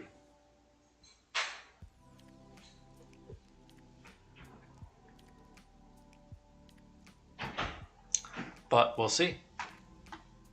From the Blaze. All right. Those of you who got the kids in the room. And the people from my church, I'm talking to you. Earmuffs, because I'm going to quote this one. Earmuffs! I would fucking kill it. Self-described psycho declares that she would get pregnant just to abort the baby. There's no slippery slope, folks.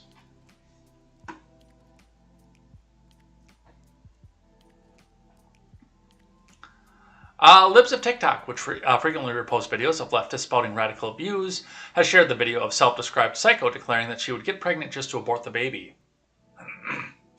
Let's listen. And again, I do not control the content off of this, and I did do the quote earlier, but earmuffs because, well, this is going to be quoted. Yo, these dumbasses were making a live on TikTok and they were explaining about how, oh, pro-life is good, abortions are bad, yada yada, all this and that. And I had to pop in and give my 2 cents. And they were like, you know, like, they're babies, it's a human, humans have rights and you're gonna kill it? That's a murder. And I'm like, listen, bitch, I would get pregnant just to abort it. You can't argue with me, okay? I'm psycho. I would fucking kill it. I would push myself down the fucking stairs. I would jump out of a plane to kill that baby. I do not want to give birth.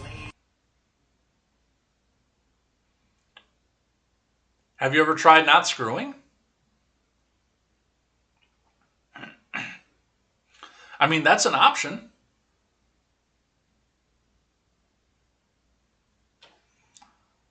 She seems charming, doesn't she?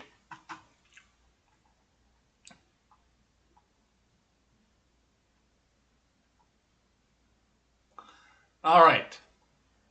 On the other side of this, Kristi Noem, from her official Twitter feed.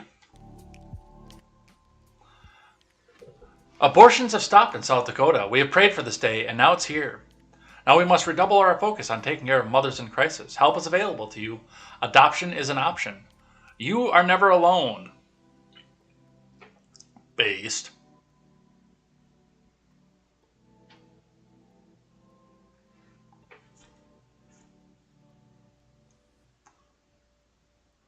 And Michelle tries to go with the completely debunked narrative of all this. 1 in 50 pregnancies is ectopic. If not removed, the woman will bleed to death. An ectopic pregnancy is not viable. It has never been viable. A miscarriage is not a viable pregnancy.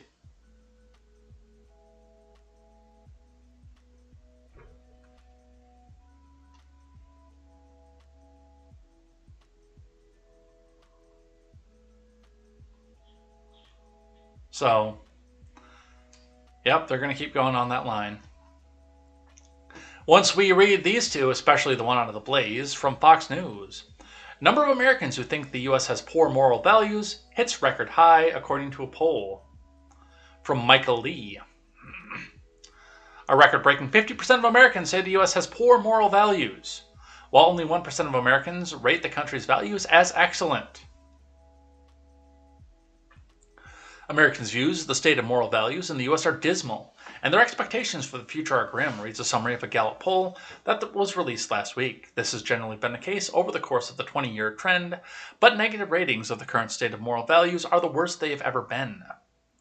As the overall state of the moral values in the U.S. today, half the poll's respondents indicated they believe the country has poor values, an all-time high since Gallup began asking the questions 2 decades ago. Only 1% of those polled thought the U.S. has excellent moral values, while 12% rated the country's moral values as good.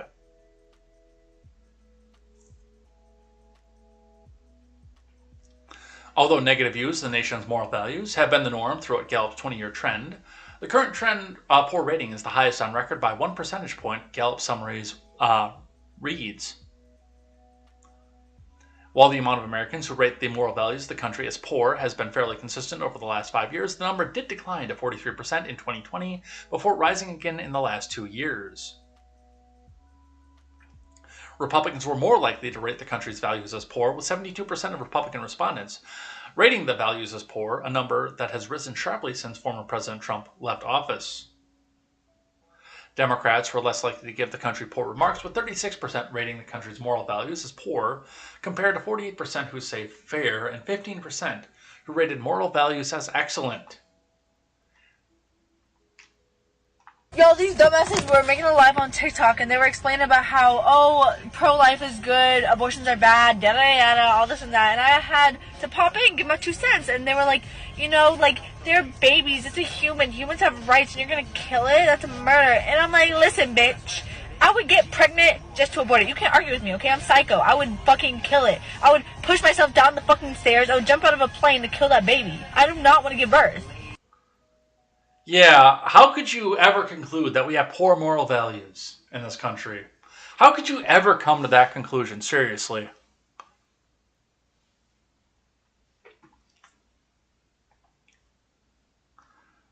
Dr. Peterson.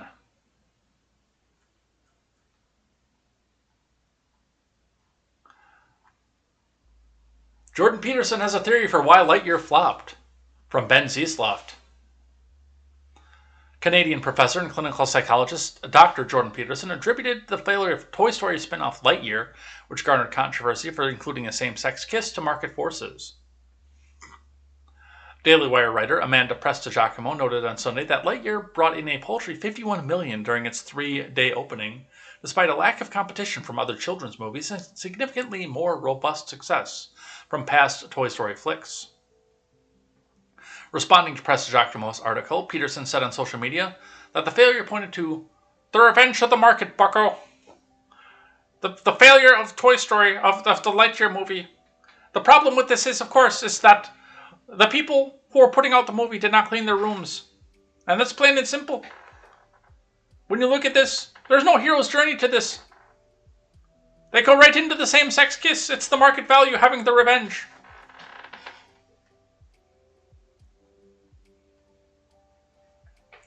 As Peterson noted, Americans are by no means enthused by woke corporate activists shoving leftist viewpoints down their throats. A recent poll conducted by Echelon Insights on behalf of the Daily Wire showed that although 29% of American investors agreed it is a good thing for companies to leverage their financial power for political or social means supported by executives, 58%, twice as many, said it's a bad thing. Meanwhile, 56% of investors say the firms are merely trying to appease to their critics, and 34% of the firms genuinely believe it's the right thing. When companies do take political stances, 36% of investors say they are too liberal, while 17% say they are too conservative. Pixar, Disney's subsidiary, reinstated the same-sex kiss between 2 female characters after Florida passed a bill banning classroom discussion on sexual orientation and gender identity for young children. However, another exclusive poll from Daily Wire showed that 64% of Americans supported the parental rights legislation after they were presented with the actual language of the law. Look, there was a lot of things that were going bad for this movie to start with. But the fact that Disney came out and said, okay, we're going to put this in here just to prove a point, did not help them in the least, and it shows. That's not me saying that. That's the box office numbers. This movie is going to be unavailable, or it's going to be available with your regular Disney Plus subscription in 4 months. You don't have to pay and bring your kids and put them all up in the car seat to go see it in 4 months. So you can choose to watch it or you can choose not to watch it. The little kids, especially if they're in a household that has 2 heterosexual parents, aren't going to understand. They're going to laugh over the, oh, 2 boys are kissing, or is it 2 girls, I think? I don't know. It's going to be a big laugh for them. It's just like when they had to put 7 of 9 and Rafi together at the end of season 2 of Picard, which, yes, I did watch that. If you have not watched it, I'm not going to tell you not to watch it. I'm just going to tell you that's probably the laziest writing in a Star Trek franchise ever.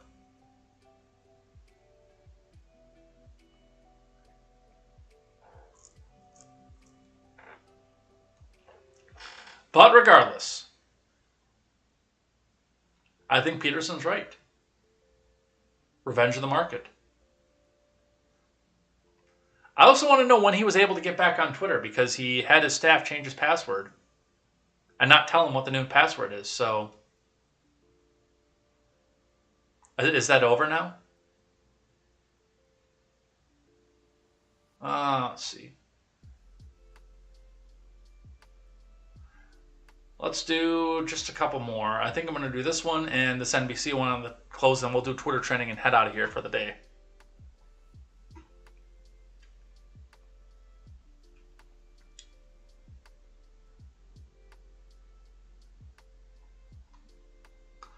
All right. From Fox News, Wisconsin mom says school district threatening legal action to bully her criticism to silence. And this is actually in my neck of the woods. It was not that long ago where I was in Economowalk at least once, if not twice a week. From Hannah Grossman. A Wisconsin mom alleges that the Economowalk area school district was trying to quell her criticism of materials such as books within the district by threatening her with legal action. After Alexandra Schweitzer, president of the No Left Turn in Education chapter in the state, raised concerns about the appropriateness of materials in the district responded with a cease and desist letter that threatened the possibility of future litigation if she continued to make defamatory statements via meetings or an email. Her counsel, the Wisconsin Law and Liberty Group, responded Friday, stating that Schweitzer will not be revoking any statement she's made and accused the district of using taxpayer dollars to silence a parent. In fact, use of the outside counsel by the Economowalk Area School District to send threatening letters to parents who speak in good faith about their experiences with the school district is antithetical to our Constitution and to your client's obligation as public officials, the law group said in response. Yeah, that's not a private school. I'm familiar with the district. And the poor results that it turns out every once in a while. Yeah, I'm not going to say her name. But I'm familiar with the district. That's not a private school. That's the government telling a parent to sit down and shut up and you have no right to speak.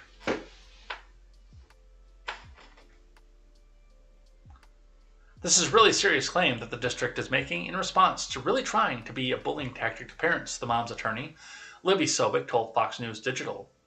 They do not have a legal claim available to them, not only were our client's statements true, but secondly, she doesn't meet any of the requirements of defamation under the law. The Supreme Court made clear that damages cannot be awarded to public officials for statements concerning his or her official conduct unless it's made with actual malice. You can't come close to establishing this standard, the response said. The mom's counsel further argued that some of her statements are conditionally privileged since it was given as testimony during a legislative proceeding. Regarding an email the district objected to, the response said it was not actionable opinion that was also made without actual malice.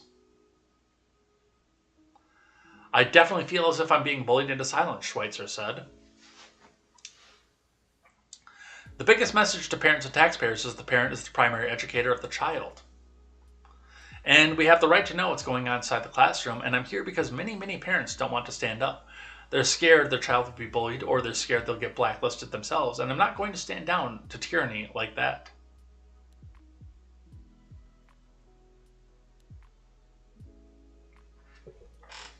The cease and desist, the district said the Schweitzer's defamatory claims included her statement regarding the district's use of a book called The 57 Bus, which the mom says contains sexually explicit text. The district said that only portions of the text were read to students for the purposes of critical thinking and writing craft were not available to students. They also claimed that books Schweitzer deemed inappropriate were not available to students in the library for checkout or in the district's curriculum.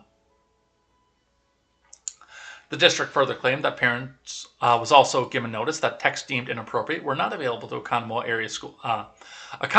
area school district students in the library for checkout, nor were they used in the district's curriculum. The letter demanded that parents cease and desist from making defamatory statements about the district and issue a retraction email indicating the information is false.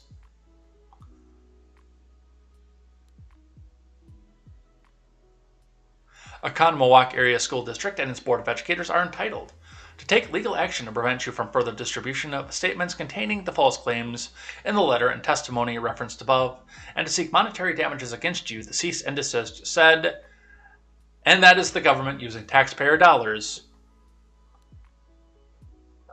to bully and try to get dollars back out of an American citizen. Get your kids out of these schools. Plain and simple, get your kids out of these schools.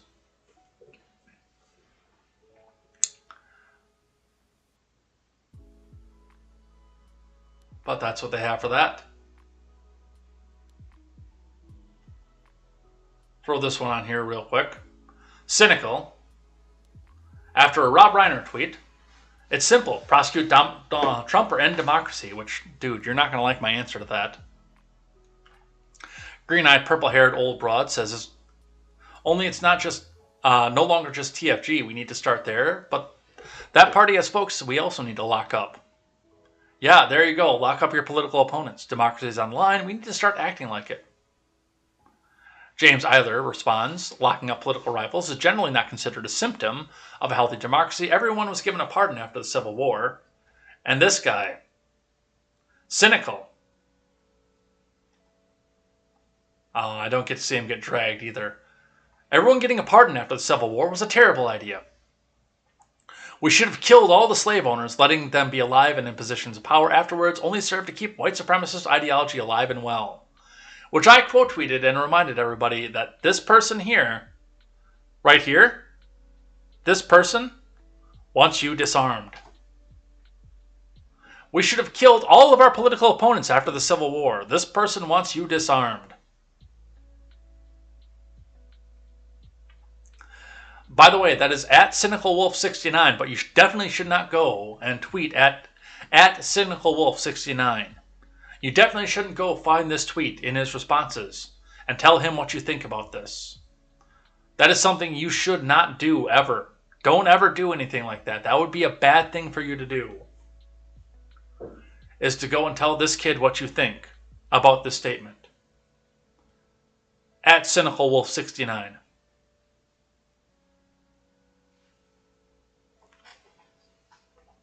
All right, and the last one we'll do is an update on the Alaska school story that we covered at the end of last week. Alaska school contractor mistook sealant for milk after finding it in food storage warehouse. From Dennis Romero. A dozen Alaska school children were given floor sealant at breakfast this week. This was last week already, because the product was accidentally delivered to a foods-only warehouse and then mistaken for milk. School district officials said. The Juneau School District said in a statement that an investigation by multiple agencies, including police, into the apparent mishap has revealed more information about what happened on Tuesday. The students attending the summer child care program at Sit-Eti, Shanox Glacier Valley Elementary School in Juneau, were given the sealant on Tuesday at breakfast and started complaining about this taste and burning sensation in their mouths and throats almost immediately, the school district said. 12 children and 2 adults drank up to 3 ounces of the sealant. All 12 students were recovering Wednesday evening, and some had fully recovered, the district said. The original error was traced back to the spring of 2021 when 1 pound of the sealant was delivered to the school district food warehouse mistakenly at the same time as 4 pallets of shelf-stable milk, the district said. This week, district contractor Nana Management Services ran short on milk, the district said, and sent workers to the district's warehouse to retrieve more of it early on Tuesday. Okay, I have more questions after this. I have way more questions after this. Now, and again, having worked in the industrial field for many years now, we all have to go through something called hazard communication, which you are not allowed, especially when something goes around kids, to store it in a container other than its original intended container, or something that is clearly labeled as poison. That's against OSHA. That's against the law.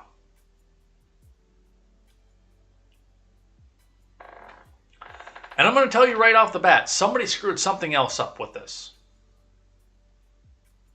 Or did this with malice, one of the two. This was not an accident. There is no way, if you're following all the government guidelines for a school and for regular hazard communication in general, then there is zero possible way for this to have happened. There is something else to this story. I don't know what it is.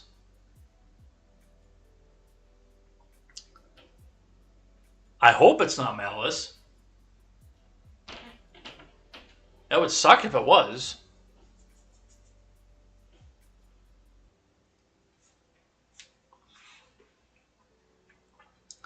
Of 3 schools that each received 1 box of floor sealant, mistaken for milk, only one used it. Sit at the Shawanock Glacier Valley Elementary School, the district said.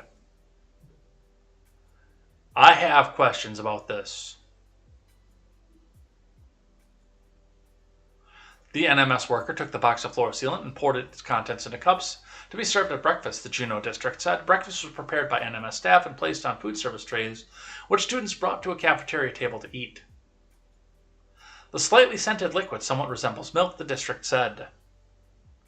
Yeah, there is more going on to this.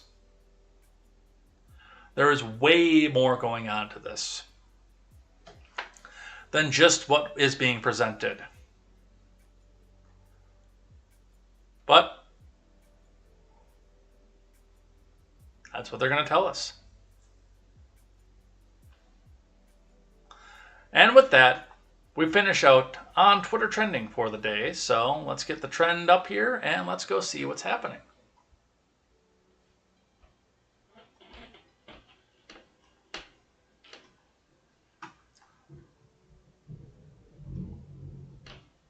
Maybe.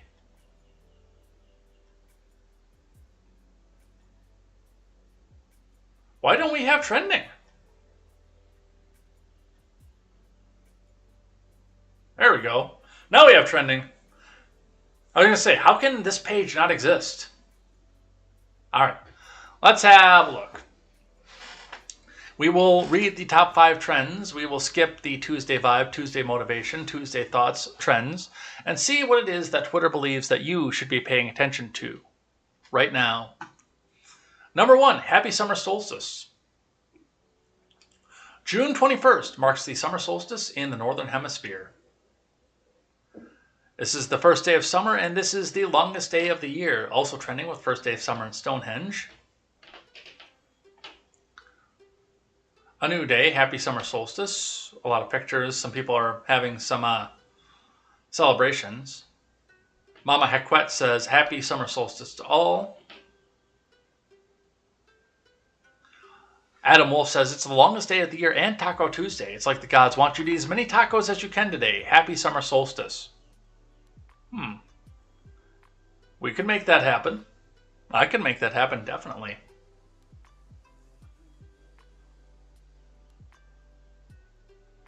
Live from Glastonbury Tour, summer solstice.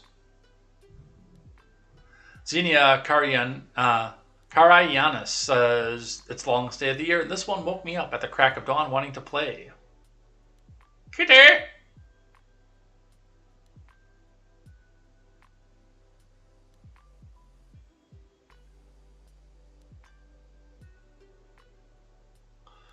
So yes, enjoy your summer solstice. Number 2 trend. Brooks Koepka. Four-time major champion Brooks Koepka is the latest golfer to defect from the PGA Tour to the LIV Golf Invitational Series, sources confirmed to ESPN's Mark Schlabach.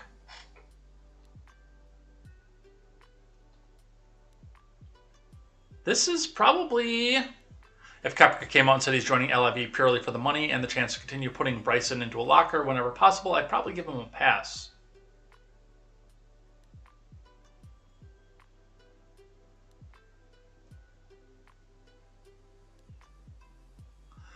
Let's actually mark this, and we will do, I think, this one tomorrow, because this looks like this might be a get woke, go broke kind of thing.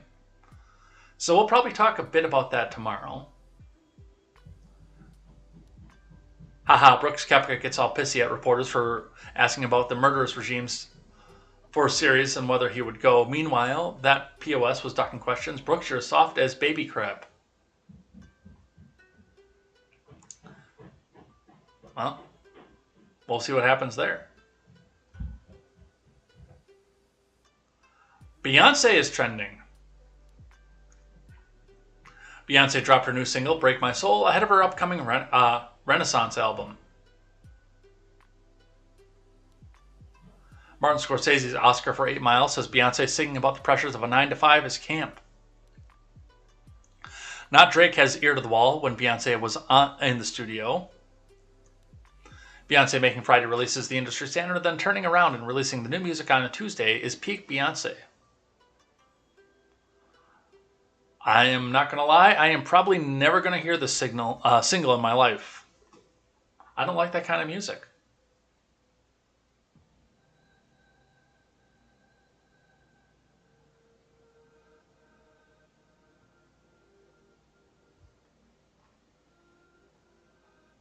But if you enjoy that kind of music, you've got a new signal to listen to.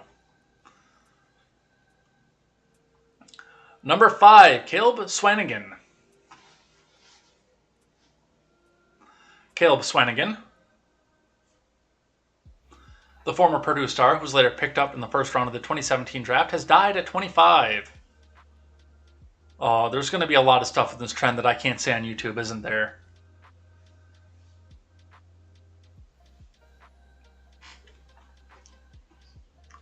Let's pull that one for tomorrow, too.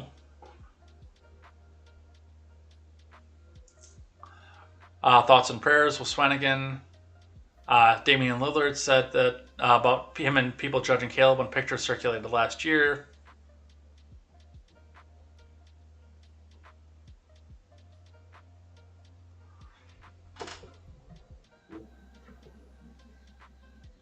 You don't know what he's going through because to cause a drastic change, if you're going to be supportive, then do that, but don't ask nothing like, it's not possible when you're naturally a big dude and go down a dark road. So I guess he actually put on a bunch of weight after this. I don't know. But he has passed. Does not seem in any of the tweets and to any the details as to why he passed. I did mark that. We'll probably talk about that tomorrow. Especially, I do want to see if there's something that I can't see on YouTube that was involved in it. But we'll talk about this probably tomorrow. And the last one, the number 6 trend, which will be our number 5, is it's National Selfie Day. So apparently if you want to go flood Twitter or Instagram or something else with a picture of yourself that you just took, now is the day to do so. Look, the cat can take one too.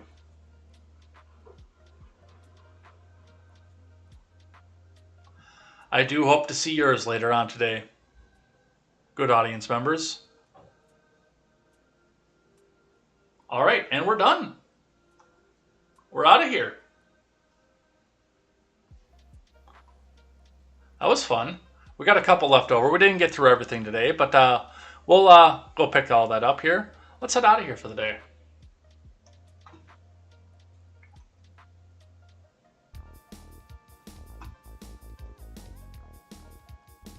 So, thanks everybody who came by and chatted in the live chat with us, came and hung out with us.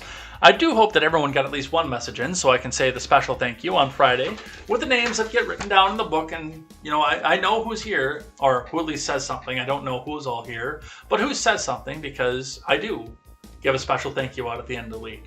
It's what I do. It's the way that I get back. So if you're just lurking, leave one of those last minute messages in so I can come back and say thank you on Friday. Otherwise, come back and join us here tomorrow for more contemporary, more news, more headlines. We'll be talking about the couple that we just picked up from the Twitter trending, the couple we had left over from the end of the show today. Lots of stuff to go over here. We will definitely be looking into all of that. We'll break it down. We'll see what's happening with that. We'll see what we know. We'll see what we don't know. We'll research what we don't know. And we will see you here bright and early tomorrow for more contemporary. And until then, I am Jay Edgar, and this is Contemporary. Take care.